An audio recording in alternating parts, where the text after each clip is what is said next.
What's up, idol? Another day, another vlog. 10 bagay na hindi kaya bilhin ng pera. Number 3, love. Kahit ikaw pa, idol, yung mayamang tao sa mundo, hindi mo kaya bilhin yung totoong pagmamahal. Pero, idol, pag marami kang pera, you can buy the ability to love. Kasi, idol, yung sukatan, kapag totoong mahal mo yung isang tao, hindi yung pera.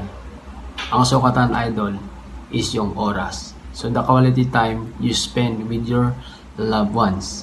Pero pag wala kang pera, hindi mo naman magagawa na makapag-spend ng oras sa loved ones mo. Kaya, idol, ang goal natin habang nandito ba tayo sa mundo, kailangan, idol, magparami tayo ng pera. Kasi pag marami tayong pera, idol, we can spend time with our loved ones.